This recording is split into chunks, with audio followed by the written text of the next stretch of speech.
Hey there, it's the Slya. So what's up with the arcade scene, man? It is still awesome. I recently went to a pub-cum-gaming arcade I visit every few weeks, and last time a new security guard asked me for ID. Just as I was about to show it, another security guard who knew me came running and excitedly said, "You don't need to ask him for ID, he comes here to play Mortal Kombat." That is a reference to me playing the retro 1995 Ultimate Mortal Kombat 3 arcade game on a 2-year-old arcade 1-up cabinet that is an official replication of the arcade game. Hey, I gotta tell Ed Boon about this. The original games in an arcade setting still have an iconic impact, for those in the know. Anyway, so why did the arcade scene die out for games like Mortal Kombat? Or did it? Is it possible to resurrect this arcade scene? What does it feel like to play in arcades now, and do arcades still exist? How do arcade players, including Mortal Kombat veterans as well as casual gamers new to the franchise, feel when they see the game? We are going to answer all this and more, as we did deep into the Mortal Kombat arcade scene. Let's start with a brief recap. As we know, Mortal Kombat made its debut in the early 1990s and became an iconic trend-setting video game franchise that spawned a series of games and movies, not all of which were great in my view, but some were awesome. The original Mortal Kombat game from 1992 that started it all, the faster, leaner-looking, more feature-filled second part that came out in 1993, and of course the iconic urban setting Mortal Kombat 3, including its relatively immediate correction and enhancement Ultimate Mortal Kombat 3, all debuted in arcades in addition to home and console ports. Some games like Mortal Kombat Trilogy were strictly console ports, and Mortal Kombat 4 was the last Mortal Kombat game to release in the arcade. In fact, Mortal Kombat 4 in my view is a bit of a tragedy. It was built on some pretty awesome Zeus tech and was phenomenal in arcades, but came out at the time the arcade scene for this game was dying down, plus the home ports at the time did not have the tech to transfer the full arcade quality and content to the versions at home. So Mortal Kombat 4, although positively received on the whole, and a personal favorite of mine on the PC, received mixed feedback at some point, and wasn't preferred by many hardcore fans of the original 3 games. Particularly given the massive content that Mortal Kombat Trilogy offered home ports, besides its crazy AI, which is a separate topic that I have covered in my reviews of Mortal Kombat Trilogy. Now the thing is, these guys were originally an arcade phenomenon due to their use of digitized sprites of real actors in their first 3 games, which, even though in a 2 to 2.5D plane, made the games look very realistic with the tech of that time, particularly compared to other franchises which in my view were highly cartoony. Mortal Kombat was famous for its finishing moves, and there was a bit of drama or controversy over that, but in my view, even despite the realistic graphics, these finishing moves were clearly video game linked, not meant to incite anything in real life, and were kind of cartoony.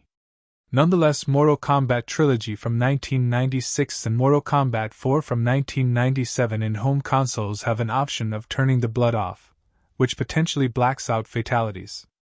Also, the arcade ports of Ultimate Mortal Kombat 3 did not include the brutalities included in some home ports of Ultimate Mortal Kombat 3 and all home ports of Mortal Kombat Trilogy. But on the whole, Mortal Kombat was famous for the world it created. Back in the 90s, when they didn't have the technology, they not only figured out ways to create games which were somewhat realistic given the tech of the time, but they also created memorable stories and characters. Despite a number of competing franchises including Street Fighter and eventually Tekken, I know some people count King of Fighters and Virtua Fighter from the 1990s as well, Mortal Kombat had quite a compelling storyline and character set. Also, the mysteries and secret characters in-game, and the impact of the special abilities mixed with digitized sprites made it something else. Given they also had the first mover advantage in a sense that all subsequent products including Mortal Kombat games of the 2010s and Mortal Kombat 1 from 2023 feel like technologically boosted derivative products. I mean, till date on gaming discords we talk about how to beat Shao Kahn in the arcade machines of Ultimate Mortal Kombat 3. Note, not all arcades still have the original Midway cabinets, which are hard to find, but Arcade 1-Up makes amazing mini-arcade style cabinets which contain the official arcade versions of retro games including Mortal Kombat, and I play on one of these cabinets in a gaming lounge. The internet, although around for a while, in my view, was only extensively used for things like gaming in the mid-1990s or later. So back in the 1990s it was a big thing for people to find official guides, magazines, some hidden information on the internet, or perhaps experiment on their own and then tell their friends, you know what, if you press this and this, Sonia does this move, and then later if you do this she does a fatality. No way, their friends said, and eventually they discovered it again. So it was also about a sense of community using a set of character archetypes including lady cops, a Bruce Lee mimic lead, a near-obnoxious actor, cyborgs, as well as Oriental mysticism and gods to bond together and get away from the stresses of real life. But the thing was that the arcade also came at a cost. These games, in my view, were designed to make money, and even now when I play them on retro game arcade cabinets, thankfully the lounges have set them for unlimited free turns. Sometimes the AI just acts up and makes you lose. By the time you get to the final bosses they do have a defined logic, albeit you can end up repeating fights against them, but getting there takes time, and particularly during peak popularity when you had hundreds of people lining up, it would be pretty hard to get a chance to refine your skills or do a full single-player content playthrough. You have heard stories of people practicing on consoles at home, or visiting arcades at off-peak hours. But eventually, as home ports such as those on consoles or PC arose, they offered not only a time and cost-effective alternative to arcade players, but the use of controllers or keyboards which were much better suited to Mortal Kombat in my view than the arcade stick. In a separate video I did, which I will also provide a link to, I analyzed the arcade machine controls of Mortal Kombat machines, at least how they are replicated on arcade 1-up cabinets, and compared them to home fight sticks, also mentioning controllers and keyboards in passing. They did try to refine the arcade stick to make it thinner for the directional precision required for Mortal Kombat. But in my view, arcade sticks and fight sticks adapt much better to games such as Tekken than Mortal Kombat.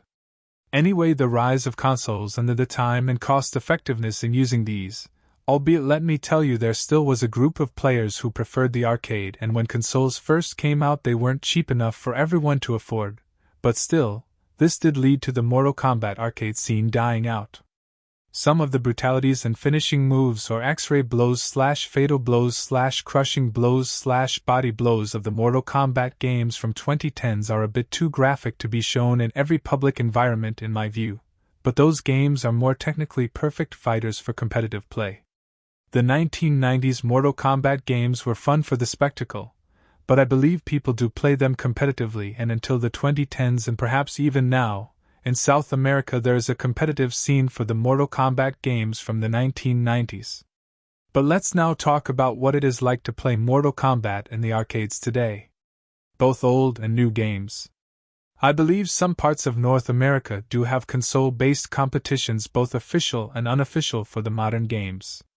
In the mid-2010s there was a lounge operated by friends of friends which set up the latest PlayStations, Xboxes, and whatnot on big screens, and groups of gamers and non-gamers would get together to have drinks and play Mortal Kombat 9, Injustice, and Mortal Kombat 10, which was new at the time.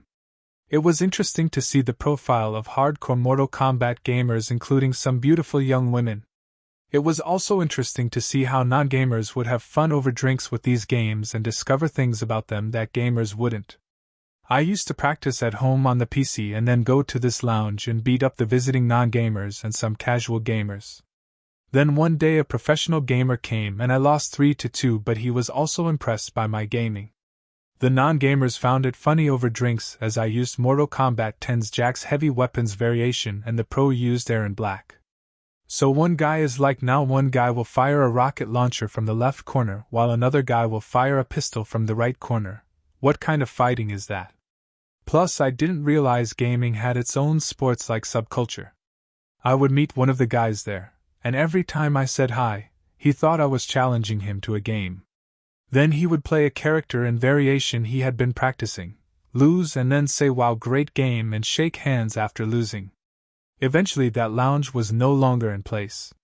A lot of pubs and cyber cafes choose not to allow people to play the current generation of Mortal Kombat games publicly due to their realistic fatalities and brutalities and X-ray blows, and some geographies had even rated Mortal Kombat 9 specifically, not the others though, as R18. Anyway, Pubs and gaming lounges even today are fine to put up arcade machines of the original Mortal Kombat games from the 1990s. The 1990s Mortal Kombat arcade ports did not allow you to perform brutalities in the arcade. They had no fatal blows, or crushing blows, and by today's standards their fatalities are kind of cartoony, so most pubs have no problems in keeping their machines around. Sometimes you can randomly find a Mortal Kombat 2 machine at a corner in a restaurant. But other than that, there still are arcades that are active today. They primarily have real and mini bowling as well as racing cars and motorbike-based arcade machines, or shooters like Halo or Jurassic Park, and many virtual reality experiences in addition to laser tag. These are still popular locations. But there are some pubs and drinking lounges that also have various arcade games for patrons, including either old Mortal Kombat 2 machines or the Arcade 1-Up arcade cabinets, which are smaller version of original arcade cabinets. However, they contain the original retro arcade games which they officially license and replicate the same controls that used to be in the old machines. So you get an Arcade 1-Up cabinet which has 14 classic Midway games including Mortal Kombat 1, 2, 3 and Ultimate Mortal Kombat 3. The lounge I go to has a 2-year-old Arcade 1-Up machine. It's interesting, as I said in the beginning of the video, there still are some old security guards who like the franchise and remember it from the old days, albeit they never played it much. One of them gets really excited when he sees I have come to play Mortal Kombat. Once after I finished the game thrice and then won a casual match, he was cheering in the background. Imagine if someone just to parody the generosity of action-based games and movies shouted, "Lionheart," slowly to parody the Jean-Claude Van Damme movie. That would have been funny. At the beginning of the video another dude had said I don't need to show ID as I come to play Mortal Kombat. But yes, the old games from the 1990s, whilst they may not technically be the most perfect or set up for competitive play with perfect frame rates, and stuff like the soulless modern version of these games, were literally set up as an arcade phenomenon. As I said earlier, when they didn't have the tech, they knew how to make them, didn't they?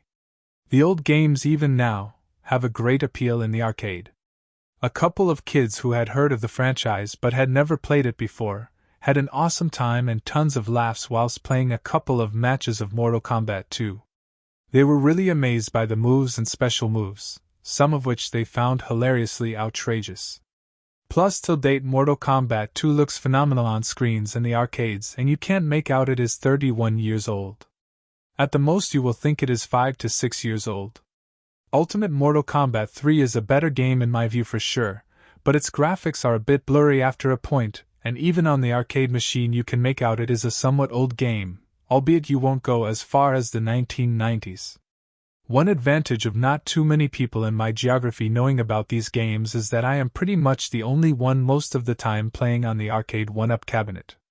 But yesterday a veteran casual gamer came, and he put his hands on his head.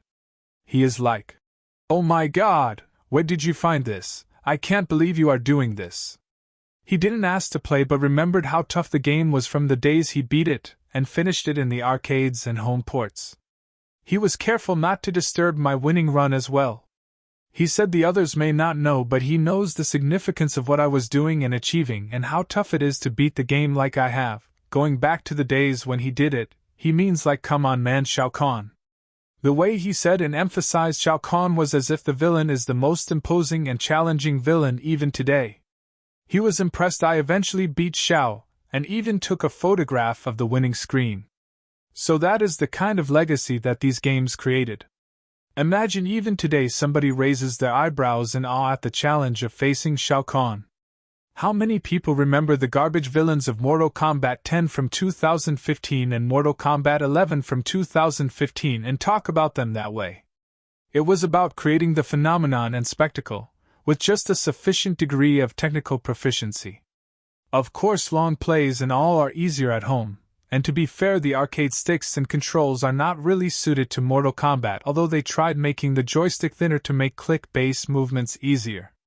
As the cabinet got older, with each visit I found whilst my gameplay improved, the directional precision of the stick deteriorated. Which is probably one of the ways the arcade machines made money back in the day. The actual Ultimate Mortal Kombat 3 AI was easier than Mortal Kombat Trilogy by far, but due to the arcade controls it took almost the same time or slightly lesser to finish it in the arcade unless you had a really good and functional arcade stick. See, arcade sticks are perfect for games like Tekken. Tekken in the arcade plays as well as it does on the PC and console ports at home, and the directional joystick and arcade-style buttons, both in the arcade as well in arcade simulating fight sticks plugged into the PC at home work beautifully with Tekken. The same fight stick that struggled with directional input on Mortal Kombat, which not just controllers but even keyboards could manage, easily worked wonderfully and flawlessly with Tekken 7 and 8. Now this leads us into an interesting segue. One of the reasons that Mortal Kombat's competitors such as Tekken still have an arcade scene in my view is that the nature of the game and its controls is more suited to the arcade. To me, Tekken, while as tough as MK to play competitively, is on the whole a simpler universe and a more arcade spectacle-like game which, while fun in the arcade, can't really replace Mortal Kombat for me. But another reason why Tekken still has an arcade scene is that it isn't primarily a North American phenomenon, and is well marketed across all geographies. This is partly because there is a lot of unnecessary hype about the gore of Mortal Kombat, which I don't think is true, barring some finishers in the modern Mortal Kombat games. Mortal Kombat is very popular in North and even South America, and the few people I know in other geographies who have heard about it absolutely love it, and even people new to the franchise outside North America like it as much as its fans when they are introduced to it. But in my view there isn't much done to promote Mortal Kombat outside of the Americas. This is just a lay view and I could be wrong, and there are esports competitions worldwide, and even in Europe and Australia there were plenty of advertisements, and once in 2015 even buses that were plastered with posters for Mortal Kombat 10. But I still think more work needs to be done to publicize Mortal Kombat outside of the Americas. Some locations had initially banned Mortal Kombat 9 when it came out, and only allowed it from 2013 onwards. The other Mortal Kombats from 2015 onwards aren't necessarily R18, but it is a mixed bag. Most of their content in my view is okay to publicize, though select Mortal Kombat 11 and 1 videos get put up as R18. Even for some classic Mortal Kombat games, videos rating all their finishers are conservatively put up as R18 just in case. But in the arcades the retro games disabled brutalities anyway. But that is where Tekken plays it safe. It is pretty realistic but cartoony at the same time and doesn't have the brutality fatality jazz, but it has very authentic martial arts violence in my view.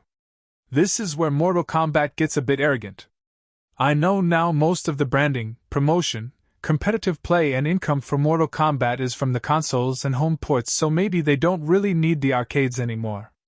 But it would be good to still have arcade ports to further promote the game to a wider audience. In the late 1990s they did have the option to turn off the blood in some of these games, but I could be wrong, but that is no longer an option in the current Mortal Kombat games to turn off the finishers to allow you to comfortably play them in public, outside of dedicated esports competitions. Maybe they think they don't need to, as a USP of their franchise from the 1990s was their finishers. But in my view, that was the USP of the 1990s games, but as the Mortal Kombat games got ultra-realistic, perhaps the finishers take them too far.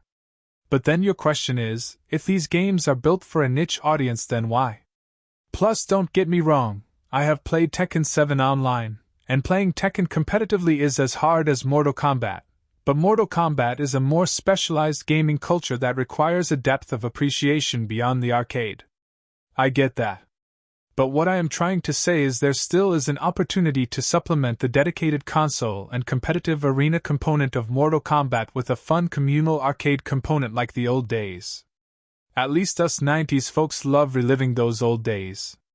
I even hear a rumor that one day we may have a HD remake of Mortal Kombat Trilogy. I don't know if that is true. I don't want to spread any misinformation or get your hopes up. But in an ideal scenario, in addition to the contemporary MKs, it would be good to have a HD remake of Mortal Kombat Trilogy that is released for the arcades. So what are your thoughts on all this? Did you enjoy the Mortal Kombat arcade phenomenon of the 1990s? Have you been to tournaments or places where people get together to play the Mortal Kombat games? Do you think there still is scope to bring the glory of the Mortal Kombat arcade days back? Feel free to share your thoughts. Also, don't forget to subscribe and like this video.